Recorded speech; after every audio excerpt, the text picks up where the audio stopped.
언약 말씀이 몇 번째입니까? 지금 노아, 아브라함, 모세 이어서 다윗까지 왔습니다. 그렇죠? 이 하나님의 언약은 원시 복음인 아담의 언약에서부터 시작이 되죠. 그렇죠? 그래서 노아의 언약, 아브라함의 언약, 모세의 시내산 언약에 걸쳐서 다윗 언약에까지 왔습니다. 그런데 이 다윗 언약은 매우 중요해요. 다른 어떤 언약보다도 더 중요합니다. 왜냐하면 이 다윗 언약 안에는 앞으로 1000년 후에 오실 예수 그리스도에 집중되어 있기 때문에 그렇습니다. 그래요. 다른 언약과는 다르게 이 다윗의 언약은 앞으로 1000년 후에 오실 예수 그리스도와 투영되어 있다는 것입니다.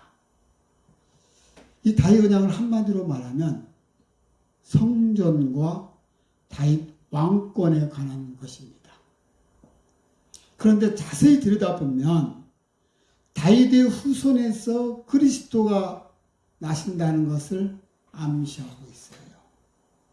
그리고 그리스도의 오심으로 인해서 그리스도가 영원한 성전이 될 것이며 그 예수 그리스도에 의해서 온 인류가 구원을 받는다는 그 약속에 초점이 맞춰져 있습니다. 실제적으로 다윗 언약이 이 이후에 424년이 흘러서 그러니까 BC 586년입니다. 그때 남유다 20대 시드기야 왕 때입니다. 그때 바벨론 제국에 의해서 멸망을 하게 됩니다. 그래서 이 다윗 왕족 이스라엘은 사라지게 되고 그리고 그 백성들은 많은 수가 바벨론으로 끌려갔습니다. 이것으로 다윗 왕권은 끊긴 겁니다. 그런데 하나님께서 다윗과의 언약에서 그의 나라는 영원히 견고하다고 말씀하셨습니다. 우리 조시 한번 읽어보세요. 내 집과 내 나라가 내 앞에서 영원히 보존되고 내 왕위가 영원히 견고하리라 하셨다. 그래요. 이러한 하나님의 그 약속이 성취되었습니까? 표면적으로 보면 하나님의 이 약속은 깨지고 말았어요. 그렇죠? 왜냐하면 오늘날 가시적인 그 다윗의 왕권은 존재하지 않기 때문에 그렇습니다. 다윗 왕국은 왕조가 문을 연 이래에 겨우 2대 만에 솔로몬까지만 가고 그 이후에 남과 북으로 분열되는 그런 아픔을 맛보아야 됐습니다. 나아가서는 왕국이 설립된 지 424년이 지나서 그때 바벨론에 의해서 멸망하게 됩니다. 이것은 우리나라의 고려시대나 조선시대만도 짧은 역사입니다. 불과 다윗 왕조가 세워지자 424년 만에 멸망된 거예요. 얼마나 짧은 기간입니까? 그렇죠? 다윗의 왕권은 하나님께서 영원히 보장해 준다고 약속하셨습니다. 그런 하나님의 약속은 공수표가 되어버렸어요. 그렇죠.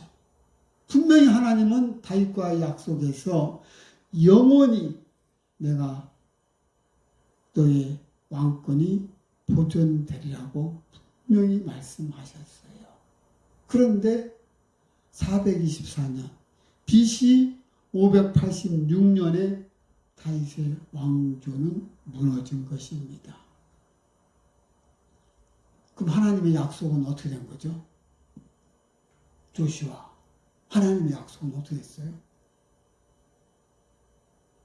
분명히 하나님께서는 다윗에게 너희 왕조는 보존할 거라 해서 영원히, 심지어는 너가 죄를 지어도, 너희 후손이 죄를 지어도 그 죄값으로 심판은 주되 그 왕위 빼앗지 않겠다고 했어요. 왜 이 말씀 하시냐면 이스라엘 초대 왕이 누구였습니까? 사울이었어요. 사울을 하나님이 기름 부어 세웠지만 그가 하나님 앞에 순종하지 않았어요. 그래서 하나님 몇 번 경고를 주고는 도저히 안 되니까 빼앗아 버린 거예요. 너의 왕위를 빼앗아 누구한테 준다? 다윗에게 촛대로 오겠다고 했어요. 그런데 하나님께서 다윗에게는 후손이 죄를 지어도 죄값을 치르게 하겠지만 왕위는 빼앗지 않겠다고 한 거예요. 자, 그런데 424년 만에 시드기야 왕에 의해 가지고 마지막에 바벨론 제국에 의해서 멸망됐어요. 어떻게 된 거예요? 뭘로 설명할 거냐 그 말이에요. 다윗의 그 후손이 바로 예수님이었어요. 그래서 베들레헴에서, 그러니까 다윗의 조상이, 고향이 베들레헴이었어요. 그 베들레헴에서 예수님이 태어나신 거예요. 바로 그겁니다. 뒤를 이어서 예수 그리스도가 그 왕권을 이어받은 겁니다. 다시 말해서 다윗 왕권은 중단된 것이 아니고 그 언약에 따른 하나님의 징계였다는 것이었습니다. 그렇죠? 그것은 새로운 회복을 위한 연단의 시기였다고 보는 것입니다. 왜냐하면 그 후에 1차, 2차, 3차에 걸친 포로 교환이 있음으로 인해서 점차 이스라엘이 회복이 되고, 그리고 그 다윗 자손으로부터 예수 그리스도를 탄생하게 하십니다. 나아가서는 메시아의 왕국이 그리스도의 재림으로 완성되는 것입니다. 즉 예수 그리스도는 영원한 성전이 되셨고 이스라엘과 온 열방들을 구원하신 것입니다. 그러니까 하나님의 말씀대로, 그 약속대로 그 왕위는 계속 지금 영원히 보존되는 거예요. 그렇죠? 자, 우리 다윗의 언약이 어떻게 해서 결정되어졌을까? 그 과정을 다시 한번 보도록 하겠습니다. 자, 사무엘 하의 5장을 보면 5장에는 이스라엘 모든 지파가 헤브론에 이르러 다윗에게 나아가 이르되 보소서 우리는 왕의 한 골육이니이다 하면서 이스라엘의 남과 북이 하나로 뭉쳐지게 됩니다. 그래서 이제 명실상이 전국을 통일하는 최초의 왕이, 이스라엘의 왕이 탄생되는 것입니다. 그리고 6장에 가서는 이제 그 언약궤를 가지고 예루살렘으로 가지고 옵니다. 예루살렘으로 오면서 그 예루살렘을 정복을 해요. 그 시온성으로 그걸 옮기게 되는 것이죠. 그래서 이제 그 정치적 그런 중심에서 이제 종교적 중심으로 옮겨져 가는 것이죠. 그러나서 7장에 와서 여호와께서 우리의 모든 원수를 무찌르사 왕으로 궁에 평안히 살게 하시때에, 그러니까 다윗 왕이 7장에 와서 하나님과의 언약이 맺어지는 과정이 바로 7장에서 나옵니다. 그래서 2절에 보면 왕이 선지자 나단에게 이르되 볼지어다 나는 백양목궁에 살거늘 하나님의 궤는 휘장 가운데 있도다. 마음이 애린 거예요. 나는 이렇게 좋은 화려한 그런 궁전에 사는데 하나님은 그냥 뜰에서 텐트 친 거기에 계시다니까 마음이 너무나 애잔한 거예요. 그러자 뭐라 하는지 3절. 지금 나단은 성전 짓는다는 다윗의 말을 듣고 왕이 기뻐하는 그 뜻대로 하시라고, 하나님도 기뻐하실 거라, 그렇게 그 찬성하면서 격려를 했습니다. 그러자 그날 밤에 하나님께서 나단에게 나타나서 말씀을 하십니다. 그러면서 하나님의 그 뜻을 하나님이 밝히셨습니다. 그런데 내용이 뭡니까? 하나님은 성전 건축을 반대하신 거였습니다. 그러니 나단 선지자는 얼마나 경솔합니까? 그렇죠? 본인은 하나님 좋아하실 거라 했는데 웬걸 그날 밤에 나 다윗이 성전 걷는 거 나 원하지 않아. 이 말씀 하시는 거예요. 그러니 다윗 선지자는 나단 선지자는 한마디로 얼마나 창피하겠습니까? 그 전날에는 막 그렇게 막 왕이 막 뛰었는데 그날 밤 하나님께서 아니다. 다윗에게 왕 성전 짓게 하지 마라. 그 말씀하신 거예요. 그러면서 하나님의 뜻이 분명하다는 것을 이야기를 했습니다. 그래요. 하나님께서 말씀하시기를 내가 이스라엘 자손을 애굽에서 인도해서 내던 날까지 오늘까지 내가 이 집에 살지 아니하고 장막과 성막 안에서 다녔나니. 그러니까 하나님께서 출애굽 이후에 줄곧 장막과 성막을 거하면서 행하였다는 거예요.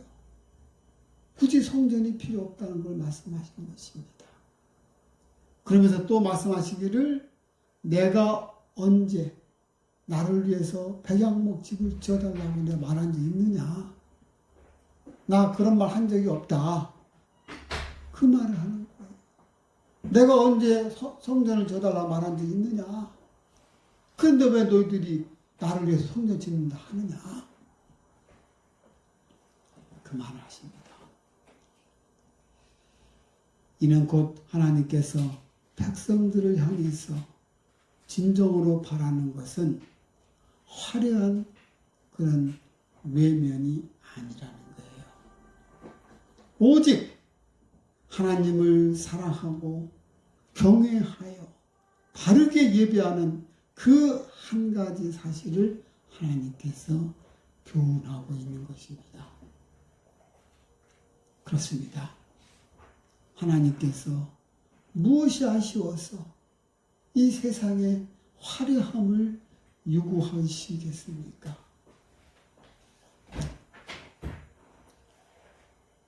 또한 하나님께서 거하실 곳이 없어서 거할 집을 요구하시겠습니까? 온 삼라만상이 다 하나님이 두루 계시는 곳이고 다 하나님 것인데 어디 하나님 거할 곳이 없어서 나 거할 집을 좀 마련해 달라고 하셨겠느냐 그 말이에요. 한마디로 하나님이 귀히 여기시는 것은 성전의 화려함이 아니라는 거예요. 하나님이 원하시는 것은 바른 예배에 있다는 거예요.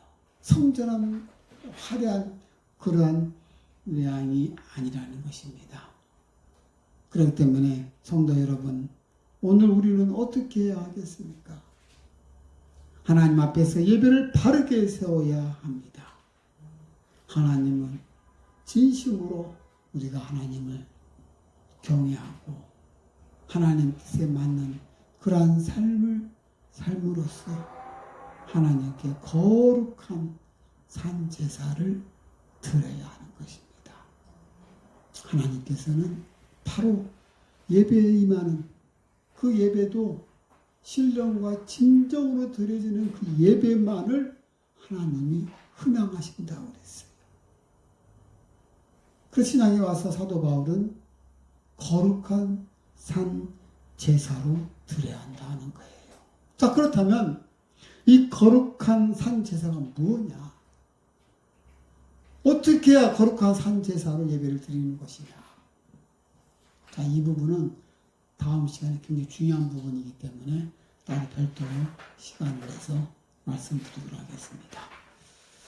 자, 지금 가만히 보니까 하나님께서 다윗에게 말하는데 참 아이러니한 것은 하나님께서 다윗을 왕이라고 칭하지 않으셔요. 내 종 다윗이라고 말해요. 나단 선지자에게도 너 가서 다윗 왕에게 말해라. 이게 아니고 너 가서 내 종 다윗에게 말해라. 하나님이 내 종 다윗이라고. 얼마나 하나님의 다윗을 사랑했으면 내 종 다윗에게 하다 말해. 이렇게 말하냐고 말이에요. 그런데 하나님께서 그렇게 사랑하고 이뻐하는 내 종 다윗에게 말하라 할 정도면 그럼 당신이 직접 말을 하지. 왜 꼭 이렇게 경영해서 말을 하게 하느냐고 말이에요. 그렇죠? 하나님께서 직접 말씀하지 아니하시고 나단 선지자를 통해서 한 것은 바로 선지자의 그 역할을 강조하신 거예요. 하나님께서 현 신정 왕국을 이루는 데 있어서 하나님은 모든 체계적으로 갖춰져 있는 제사장, 왕 등등의 모서로 협력해서 신정 왕국을 이루어야 한다는 거예요. 그래서 하나님께서는 그 선지자를 통해서 말씀이 있었던 것입니다. 그리고 두 번째는 이 나단 선지자가 경솔하게 했어요. 그렇죠? 그러면 하나님은 다른 선지자에게 얘기를 해서 그 암시를 줄 수 있었지만 그렇지 아니하고 나단 선지자에게 또 주는 이유는 그 나단 선지자를 세워주기 위해서 그 선지자의 권위가 떨어지지 않도록 실추되는 일이 없도록 하나님께서 특별히 배려하신 겁니다. 이것이 바로 하나님의 토부요 헤세드라는 거예요. 이것이 바로 하나님의 사랑이라는 거예요. 인자하심과 선하심이라는 거예요. 그렇습니다. 여러분들 다윗이 정녕 나를 따른다고 고백을 했습니다. 제가 살아보니까 한순간 한순간도 정녕 시올리 아크 항상 나를 따랐구나. 그런 것처럼 여러분 삶 속에서 하나님이 항상 따라다니고 계신다는 겁니다. 그래서 여러분 삶을 뒤돌아보면서 여러분은 어려웠을 때, 힘들었을 때, 이때는 이렇게 해서 내가 벗어났어. 그런 걸 잘 생각해보세요. 그때 그 변곡점, 그때가 하나님의 도부의 헤세드가 그때 작동된 거라는 것이지요. 자, 그런데 나단으로부터 하나님의 말씀을 들은 다윗은 어떤 행동을 보였을까? 이게 하이라이트예요. 참 나는 정말 성전을 짓고 싶어서 그냥 그 여러 같은 마음을 가지고 하나님 앞에서 나 이거 다시 지을 거야. 그렇게 했는데 No. 너 짓지 마. 너를 통해서 하나님 내 집을 짓는 거 원치 않아. 이런 말을 들었을 때 여러분의 기분이 어떻을까요? 저는 처음에 이 말 들었을 때 만약에 나라면 참 기분이 안 좋았을 것 같아. 안 그래요? 나는 이거 하고 싶은데 너 하지 마. 너가 아니고 너 후손이 할 거야. 좀 자존감이 상할 것 같아. 자, 근데 다윗이 어떤 행동을 보였는지 18절 우리 집사님 한번 읽어보시기 바랍니다. 다윗 왕이 여호와 앞에 들어가 앉아서 이르되 주 여호와여 나는 누구이오며 내 집은 무엇이기에 나를 여기까지 이르게 하셨나이까. 그래요. 다윗 왕이 여호와 앞에 들어가 앉아서, 여호와 앞에라는 것은 하나님의 궤를 상징하는 말입니다. 그러니까 이걸 볼 때 다윗이 기도하는 곳이구나. 기도하는데 하나님 궤 앞에서 기도하는 거예요. 지금 하나님을 궤에 두르고 예비했던 그 장막 안에 들어갔다는 거예요. 장막 안에 들어가서 무릎을 꿇고 기도하고 있더라는 거예요. 그러면서 하는 말이 뭐라 합니까?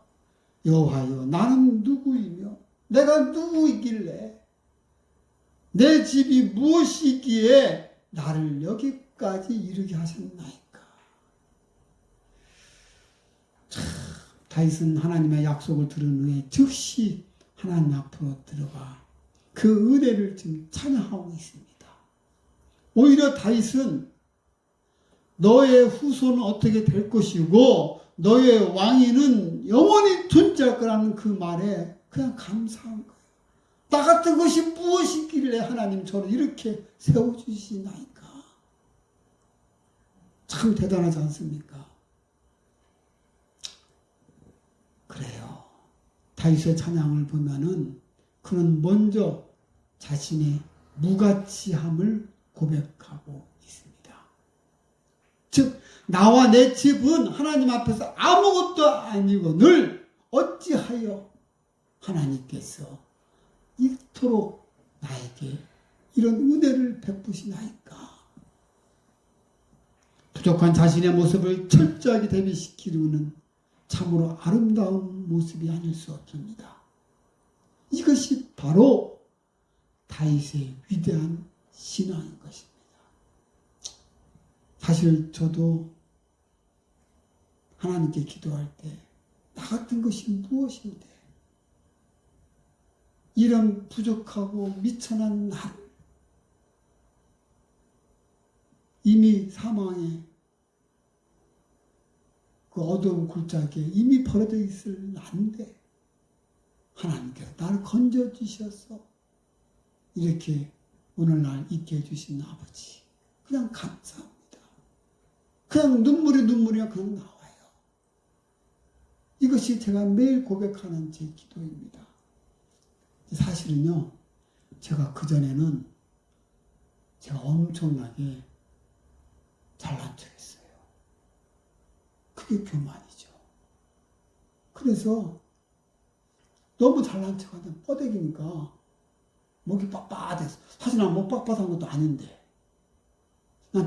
나는 그래도 겸손하다고 생각하는데 주위에서 너 왜 이렇게 목이 뻣뻣하냐? 나는 그렇게 하는 것 같지 않은데 주변 사람들이 그렇게 보나 봐. 하여튼 그건 그렇다고 치고 근데 어느 권사님이 나한테 책을 선물하는 거예요. 그 책을 받고서는 그 책을 읽다가 그냥 갑자기 땅바닥에 방바닥에 물을 팍 뿌려 앉으면서 엉엉 울기 시작한 거예요. 그 저자가 예수님이 하셨어요. 라는 책이었어요. 그분은 연세대학교 음악과 성악과를 다니다가 아버님이 돌아가셔요. 그러니까 학비를 도달해줄 사람 없으니까 3학년 다니다가 중퇴합니다. 중퇴하고 쉬고 있으니까 그 잘 아는 선배가 걔를 불러. 야, 나 오늘 대한항공 그 스튜디오스 시험 보러 가는데 너 같이 가자. 그 시험 자격이 졸업한 자 또는 예정자. 흔히 그렇잖아요. 그런 사람들만 시험 자격. 여기는 졸업 예정자가 아니라 지금 중퇴자예요. 중퇴자. 그죠? 휴학 중에 있는 사람이라고요. 그래서 대한항공에 국제선을 취업을 했는데 거기 합격을 한 거예요. 그 히스토리가 또 있어. 와도 그 얘기하면 또 길어져. 그래서 그거 다 생략하고 그래서 그 내용을 보면서 아 하나님 하셨군요. 고백하는 거예요. 자기가 그 대한항공에 그 입사하게 된 배경이 그날 면접관에 앉아서 노래 잘하겠구만. 노래 한번 해봐. 하고 노래를 시켰던 그 사람이 조중룡 회장이었어요. 대한항공 회장. 회장인지 어떻게 알아요? 그러니까 자기 전공이 성악이니까 노래를 쫙 잘 불렀지. 그러고 끝났어. 면접 그걸 끝이야. 그러니까 면접까지 잘하네. 그러고는 그 회장은 나갔어 이제. 그러니까 거기 있는 사람들이 지금까지 창사 일에 한 번도 오시지 않았던 회장님 오셔가지고 면접 보고 잘하네 하고 가셨다는 것은 이거 우리 보고 찍으라고 지금 뽑으라고 지금 사인 준 거야.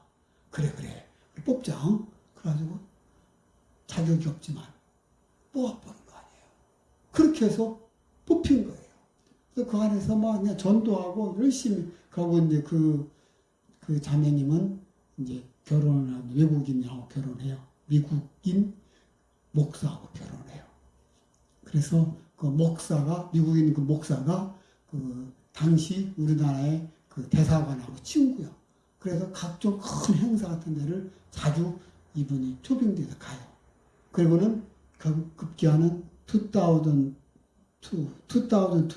2002년 월드컵 할 때 미국 대표로 성조가를 불렀던 분이에요.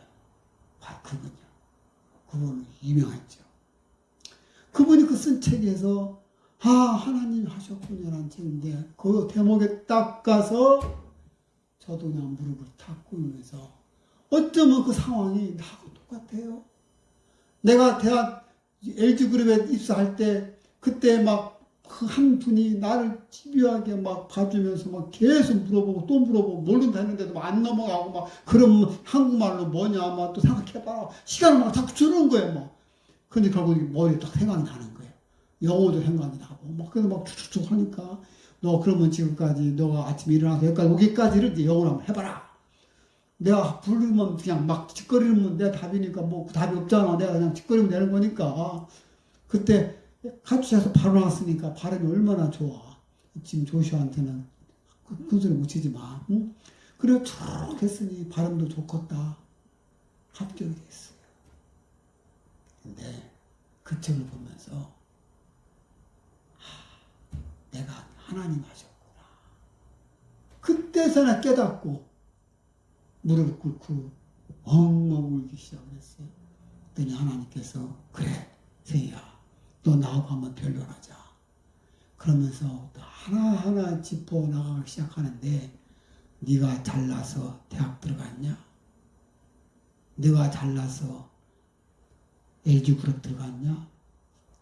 심지어는 네가 잘나서 헬리콥터 탔냐?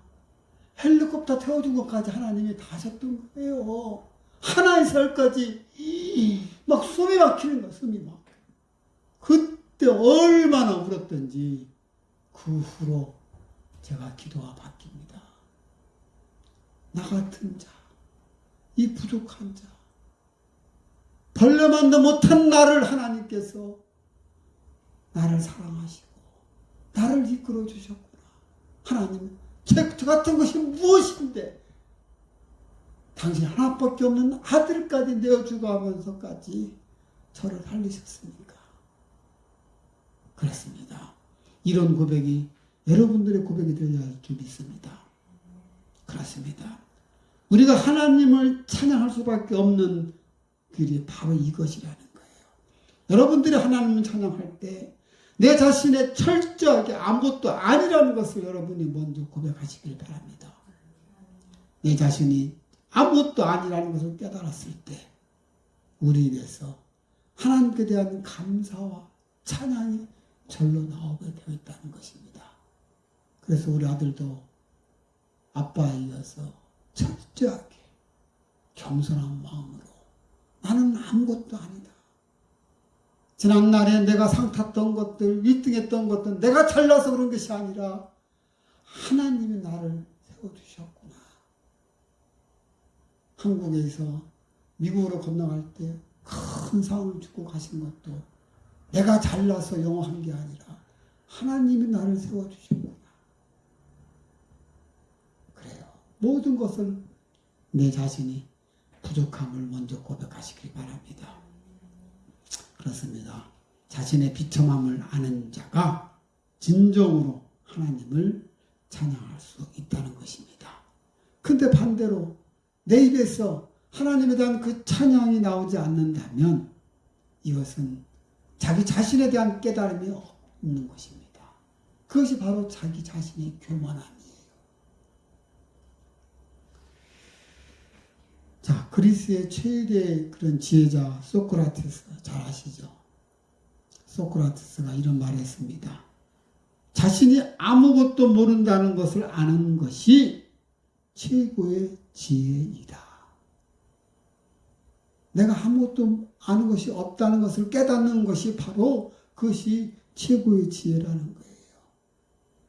또 불교에서는 최고의 깨달음은 자신이 무라는 것을 아는 것이다. 그렇습니다. 하나님의 계시가 없는 자들도 이러한 사실을 말하는데 하나님으로부터 놀라운 계시를 받은 여러분들은 어떻게 해야 되겠습니까? 성경은 우리는 하찮은 흙덩어리에 불과하고 우리는 죄로 인해서 부패하고 더럽혀진 자들이기 때문에 마땅히 죽을 수밖에 없는 존재라고 말하고 있습니다. 죄로 인해서 죽을 수밖에 없는 참으로 비천하고 가련한 존재라는 것을 깨달아야 하는 것입니다. 그래서 자신이 사도됨을 오직 하나님의 은혜라고 불렀던 사도 바울처럼 우리도 자신의 무가치함과 비천함을 철저하게 깨달아서 이러한 우리에게 구원의 은혜를 베풀어 주신 하나님께 항상 감사와 찬양을 돌려드리는 성도들이 되어야 하겠습니다. 아멘. 먼저 철저하게 내 자신의 비천함, 나의 부족함부터 먼저 고백하는 그런 저 여러분이 되시기를 주님의 이름으로 축원합니다.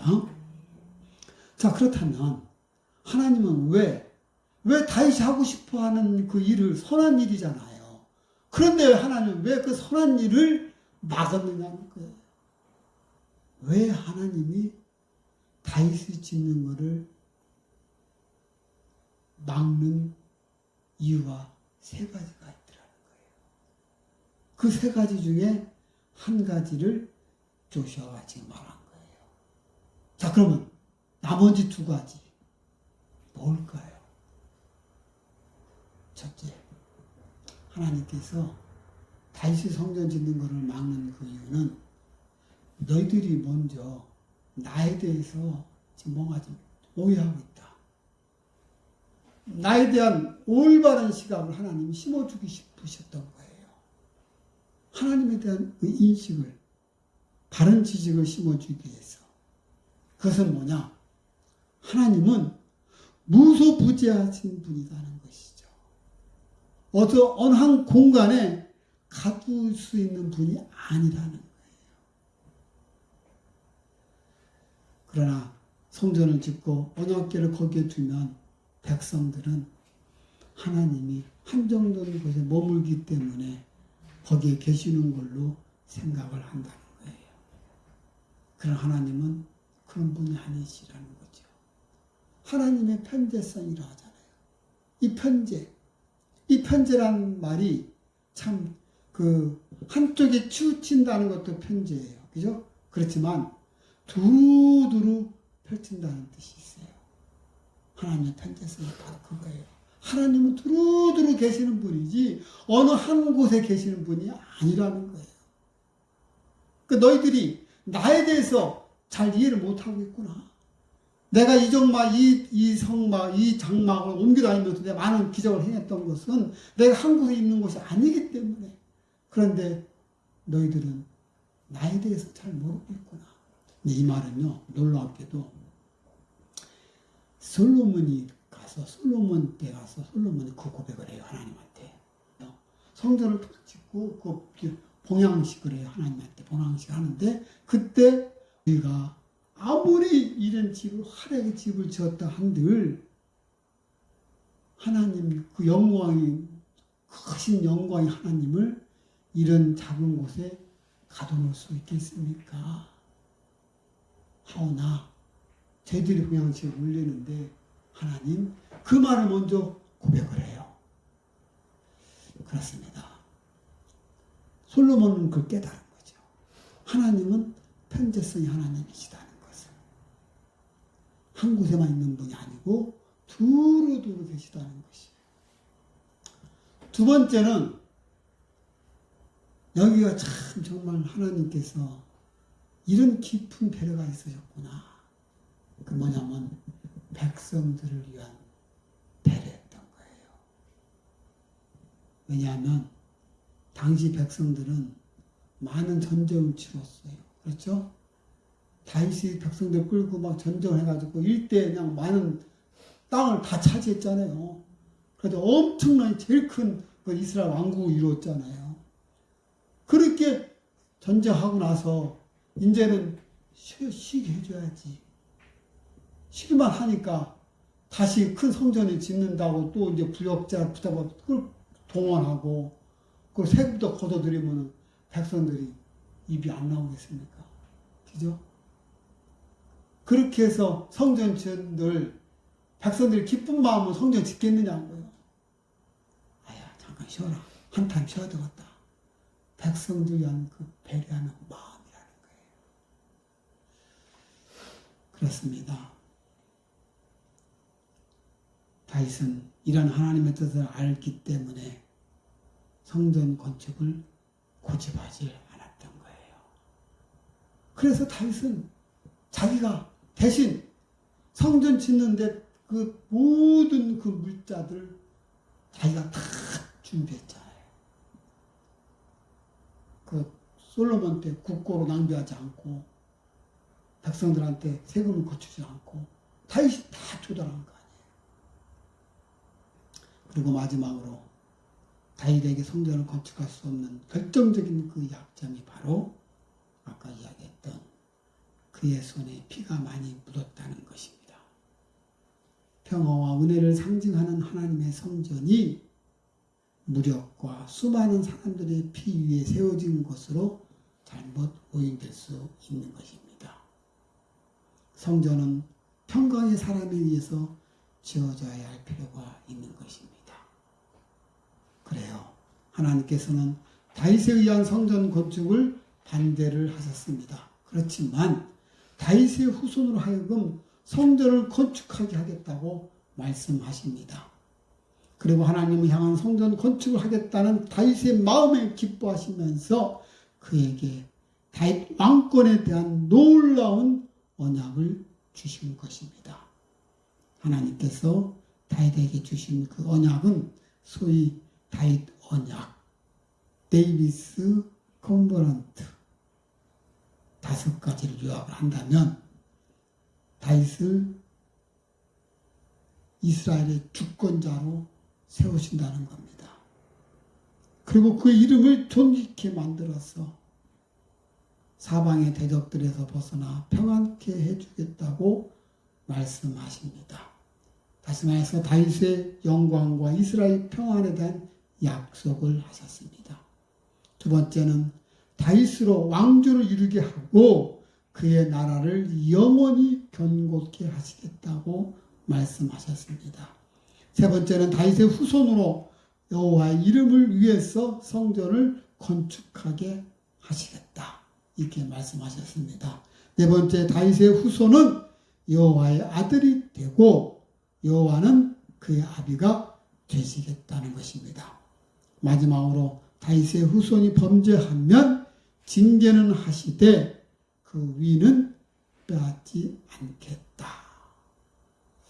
참 이 내용을 가만히 보면 1차적으로 다윗의 그 성전과 다윗 왕권에 관한 얘기예요. 그렇죠? 그러나 궁극적인 것은 다윗의 후손으로 오셔서 전 인류를 구원한다는 거에 거기에 포커스가 되어 있는 거예요. 하나님이 택하신 백성의 영원한 왕이 되실 메시아 예수의 왕권과 왕국 건설을 포괄적으로 담고 있는 그런 예언적인 그런 언약이라는 것입니다. 그렇습니다. 그래서 이 다윗의 언약은 구속사적인 의미에서 매우 중요한 언약입니다.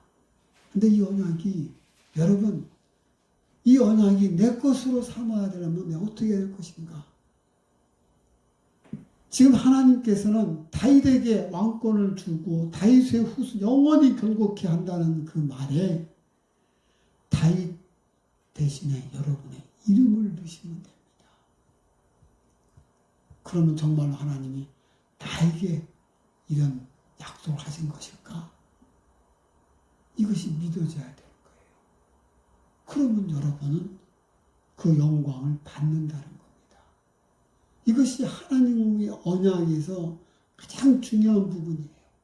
그 언약이 하나님과 나와의 언약이 아니고 다른 사람하고의 언약이다 하면 내 것이 아닌 거예요. 여러분, 쉬운 예로 어느 강사가 병든 자를 고치는 사역을 할 때 그러면서 막 기도하면서 이명증이 걸린 사람들 지금 치유해 줄 테니 다 같이 손에 귀를 얹고 다 같이 기도합시다. 그러면서 막 열정적으로 기도를 해. 기도하면서 딱 고친 사람이 있으면 나와보시라고. 그 손 딱 들었어요. 나오라고. 몇 명 나왔어요. 자, 간증하십시오. 그러니까 이제 그걸 듣고 막 간증을 해. 간증을 했는데 그러고 나서 이 강사가 자, 여러분 강사를 이 사람 강사 간증한 거 들었죠? 자, 또 한 간증 또 제가 또 할 건데 여기에 나도 이명증이 있는데 못 고침을 당한 사람 있을 겁니다. 그 사람 간증할 때 다시 그 간증을 내 간증으로 생각하면서 들으시라고. 그러면서 그 두 번째 간증한 사람한테 마이크를 넘겨주고 간증하라 그랬어요. 근데 그 간증을 하는 겁니다. 할 때 듣는 사람이 그래 저 나야 내가 받는 간증이야. 그랬더니 정말로 이명증이 나은 거예요. 끝나고 나서 이 강사가 자 다시 이명증 낫다고 생각하는 사람 돈 들어 어마어마한 돈을 들은 거예요. 그게 바로 그겁니다. 간증할 때 또는 말씀이 선포되어질 때 이것이 나야 나하고 관계 있어 바로 나를 두고 하는 거야 이렇게 했을 때 여러분이 혜택을 본다는 겁니다. 오늘 선포되어지는 다윗의 언약이 다윗에게 선포되어지는 것이 아니라 하나님께서 나에게 말씀하신 거구나. 나를 내 종 다윗이 아니라 내 종 조시아야. 이렇게 여러분이 들으셔야 된다는 거예요. 아멘? 그렇습니다. 오늘 하나님께서 이 다윗의 언약은 나에게 하신 언약이다. 그렇게 받아들여야 될 줄 믿습니다. 사랑하는 에마가족 여러분, 하나님은 다윗이 하나님의 전을 건축하고 싶다는 그 마음만을 가졌는데도 하나님은 너무너무 기뻐하셨어. 엄청난 다윗의 언약을 좀 주신 거 아닙니까? 그렇죠? 다윗의 언약은 엄청난 축복을 담고 있는 언약입니다. 다른 언약과 달라요. 너희들이 뭐뭐 하면 내 말을 잘 듣고 순종하면 너는 나의 백성이 될 것이고 너는 거룩한 제사장이 될 것이고 이렇게 조건부적으로 시작을 해요. 그죠? 근데 다윗 언약은 조건부가 있습니까? 없어요. 하나님이 일방적으로 너의 자손을 존귀케 하리라. 영원히 거룩하게 할 것이다. 그리고 너가 죄를 지어도 내가 너를 빼앗지 않겠다는 거예요. 너가 죄를 지어도 징계는 하되 그 위는 내가 빼앗지 않겠다. 이거 얼마나 멋있는 말입니까? 이 말이 무슨 말이냐면요. 집사님, 이 말 뜻은 여러분은 우리 인생의 역전, 우리 인생 야구로 비유했을 때 뭐 중간에 홈런 때려 소용없어요. 마지막에 9회 말에 역전 홈런 때리면 그냥 끝나는 거 아닙니까? 그죠? 중간에 아무리 점수 많이 뺏겨도 마지막 라운드에서 점수만 이기면 끝나는 거잖아요. 이미 승리는 확보된 거잖아요. 근데 하나님께서 너가 아무리 죄를 지어도 너가 아무리 나쁜 짓 하고 나를 떠난다 할지라도 거기다는 내가 심판하고 힘들게 하겠지만 그러나 너는 마지막에는 어떻게 한다고? 내가 너한테 주겠다는 그 복은 내가 주겠다는 거 아니에요. 그 위를 내가 빼앗지 않겠다. 위치는 내가 높게 왕으로 세워주겠다는 거예요. 그 세워주는 그 위는 내가 빼앗지 않겠다. 그러나 너가 잘못했을 때는 내가 혼내키는 하겠다. 그러나 빼앗지 않겠다. 이거만큼 좋은 게 어디 있습니까? 무서울 게 없죠. 안 그렇습니까? 당당하잖아요. 잘못했으면 너도 맞더라도 나는 어차피 천국 가게 돼 있어. 막판에 나는 이런 복을 받게 돼 있어. 확증적인 하나님의 언약의 말씀인 거예요. 이거 참 좋은 게 어디 있습니까? 너가 아무리 죄를 지어도 내가 징계를 하지만 그러나 그 위는 빼앗지 않겠다. 이 말씀의 의미를 새겨 들으시길 바랍니다. 여러분 그 말씀 다시 한번 읽어보시기 바랍니다. 17절, 16절 한 목소리로 시작. 내 집과 내 나라가 내 앞에서 영원히 보존되고 내 왕위가 영원히 경고하리라 하셨다. 아멘. 그래요. 하나님 앞에서 영원히 보존된다는 거 아니에요. 누가? 바로 너의 집과 내 나라가 영원히 보존되고 내 왕위가 또 영원히 견고하리라. 또 15절 한번 읽어보겠습니다. 15절 시작. 내가 내 앞에서 물러나게 한 사울에게서 내 은총을 빼앗은 것처럼 그에게서 빼앗지는 아니하리라. 그 말을 풀어준 게 또 14절이에요. 14절 다시 한번 시작. 나는 그에게 아버지가 되고 그는 내게 아들이 되리니 그가 만일 죄를 범하면 내가 사람의 매와 인생의 채찍으로 징계하려니와. 아멘.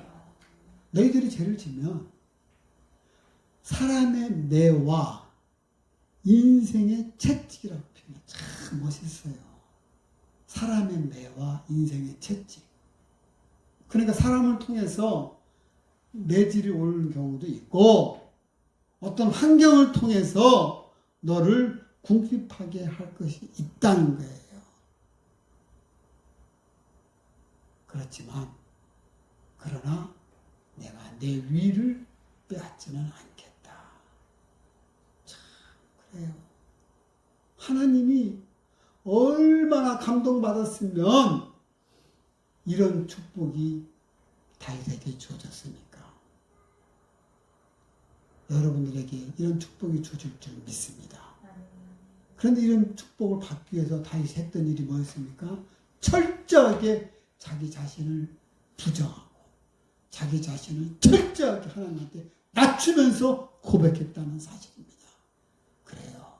여러분 다윗이 고백했던 것처럼 하나님 아버지 저 같은 것이 무엇이간데 하나님 저를 이렇게 세워주시나이까. 아버지 제가 무엇인데 하나님 하나밖에 없는 예수 그리스도를 이 땅에 보내주시어 저를 살리셨나이까. 주님 감사해요. 저 같은 것이 무엇인데 그 모든 매를 참아가시면서 그러면서 저를 위해서 이렇게 험난한 길을 가셨습니까? 이런 고백을 하시기 바랍니다. 하나님은 그 마음 그거를 듣고 너무너무 기쁘셔가지고 이런 다윗의 언약을 주신 거 아니겠습니까? 여러분들도 고백하시길 바랍니다. 하나님 저 같은 것이 무엇이간데 지금까지 저를 살려주시고 그리고 저를 창피하지 아니하고 사람들 앞에서 그래도 저를 또 세워주시는 아버지 감사합니다. 그런 고백이 먼저 앞서시길 바랍니다. 오늘 본문의 말씀에서 그런 다윗의 고백으로 인해서 하나님 너무너무 기쁘신 거예요. 그래서 하나님이 그런 축복으로 언약을 주신 것입니다. 그렇습니다. 하나님은 당신을 위하는 사람에게는 누구에게나 놀라운 복으로 대신하신다는 것입니다. 그렇습니다. 여러분은 하나님을 위해서 먼저 삶을 사시길 바랍니다. 여러분의 삶의 우선 중에서 먼저 하나님을 우선으로 두시길 바랍니다. 그래서 너희들은 먼저 그의 나라와 의를 구하라고 말씀하신 것입니다. 그래요. 하나님께서 먼저 그의 나라와 의를 구하라는 이유는 하나님은 복을 주시려고 알려주는 거예요. 예를 들어서 나 배고프다고 밥 먹고 네 배만 챙기지 말고 네 옆에 있는 네 형제들 부모 배고프면 먼저 챙겨줘라. 그 뜻인 거예요. 내 욕심을 챙기지 앞서 먼저 그들의 복을 채워줘라. 그것이 바로 하나님의 나라와 의를 먼저 구하는 것입니다. 그렇습니다. 여러분, 오늘 다윗의 언약에서 우리가 본받아야 할 것은 다윗이 철저하게 자기 자신을 비천한 자로 하나님 앞에 고백했구나. 여러분, 절대로 교만해서는 안 됩니다. 하나님이 제일 싫어하는 게 교만입니다. 진짜 겸손은 하나님 앞에 무릎 꿇고 기도하는 자예요. 그게 진정한 겸손이에요. 하나님께서 교만하지 말라는 그 교만한 그 말씀은 내 앞에 와서 왜 너 나한테 간구하지 않느냐. 너의 어려움을 내가 다 아는데 왜 나한테 와서 구하지 않느냐. 나를 왜 하나님 됨을 인정하지 않느냐. 여러분 하나님 앞에 와서 아버지 저 이거 하려고 하는데 너무 부족해요. 저에게 지혜와 총명을 주세요. 하나님 저에게 도울 자를 보내주세요. 아버지 제 힘으로는 할 수가 없어요. 이 한마디를 한 번만이라도 해봤대 구했느냐. 여러분 하나님 앞에 눈물 넣었어. 아버지 저 이거 할 수 없어요. 아버지 없이는 저는 살 수가 없습니다. 지금까지 살려주신 것도 우리 아버지이신데 아버지 이거 좀 해주세요. 하나님께서 너는 맨날 나한테 와서 구하기만 하고 달라기만 하느냐? 이런 게 아니고 그래 그랬냐? 아유 세희야 네가 나를 하나님 됨으로 인정하는구나. 여러분들의 어려운 것, 여러분들의 힘든 것, 여러분들의 간구할 점은 하나님한테 간구하시길 바랍니다. 하나님께서는 그걸 기다리고 계신 거예요. 우리의 간구와 기도를 하나님이 기다리고 계시는 겁니다. 하나님은 그걸 기뻐 받으시는 거예요. 왜냐하면 너가 나를 하나님으로 인정하기 때문에. 그렇습니다. 여러분 우리는 삶 속에서 물질로부터 얼마나 많은 고통을 당합니까? 근데 그 물질을 제대로 하나님한테 아버지 저 물질이 필요해요. 그래? 그런데 너 물질 가지고 뭐 하려고? 저 이거 하고 이거 하고 뭐 하려는데 기본이 난 너 물질 주고 싶은데 안 주는 이유가 있어요. 왜냐면 이 물질 주면은 너 내일부터 나한테 안 와. 아, 저 아니에요. 그래? 근데 나 너는 많이 속았다. 나 한두 번 속은 게 아니다. 그래서 하나님께서 너가 진정으로 나는 안 변한다. 나는 그 사람하고 다르다는 걸 그럼 나한테 보여다오. Show me yourself. 너 자신 나한테 보여다오. 진정으로 너가 나를 신뢰한다는 것, 나를 믿는다는 것, 그거 좀 보여다오. 그거 보여주기 마음이 되는 거예요. 그렇구나. 너가 정말 믿음 있게 쌓아줬구나. 그러면 하나님이 네가 원하는 대로 재물을 주는 거예요. 하나님이 선뜻 재물을 못 주는 이유가 뭐냐면 이 재물이 신이 있어요. 그 신이 뭔지 아십니까? 만몬신이에요. 이 만몬신이 이 물질 재물을 갖고 있는 신인데 어마어마한 파워를 가져요. 이 만몬신 앞에 굴복당하지 않는 사람이 거의 없어. 앞에 너무 잘 알아. 그래서 하나님께서 재물과 겸하여 나 섬길 수 없다고 하잖아요. 이 만몬신에 딱 이 돈을 돈의 신처럼 모시는 자들은 하나님을 멀리하는 거예요. 만몬신이 그렇게 마음을 빼앗아가는 거예요. 아버지가 그걸 알기 때문에. 그 선뜻 그 맘모시를 주지 못하는 거죠. 아니에요, 아버지. 저 믿음이 있습니다.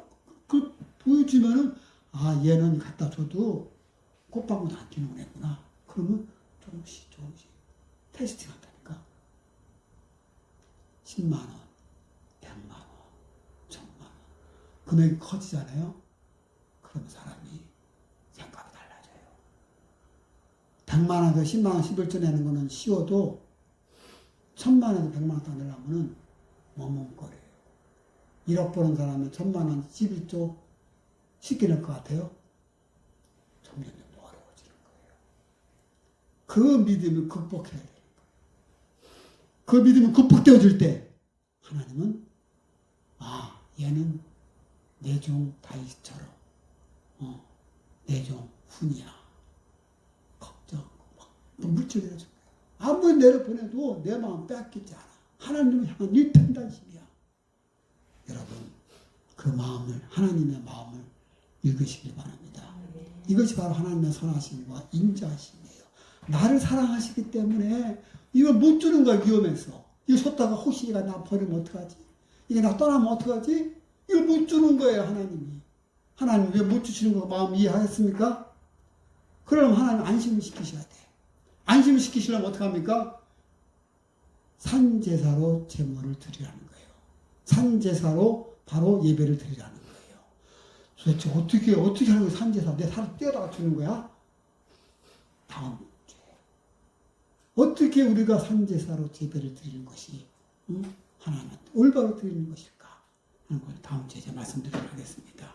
그래 오늘 말씀 속에서 정말 하나님을 위하는 삶을 사는 저 여러분 그리하면 하나님이 우리에게 필요한 모든 것을 더하시고 우리가 생각하지도 못한 놀라운 복으로 여러분에게 채워주실 줄 믿습니다. 그런 저 여러분 되시기를 주님의 이름으로 축원합니다. 자, 기도하시겠습니다. 사랑이 많으신 아버지 감사합니다.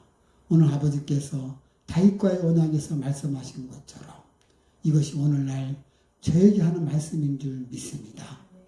다윗이 하나님의 놀라운 언약의 말씀을 듣고 하나님께 고백하기를 나 같은 벌레만도 못한 자 자기의 철저히 부족함 하나님께 고백했던 모습이었습니다.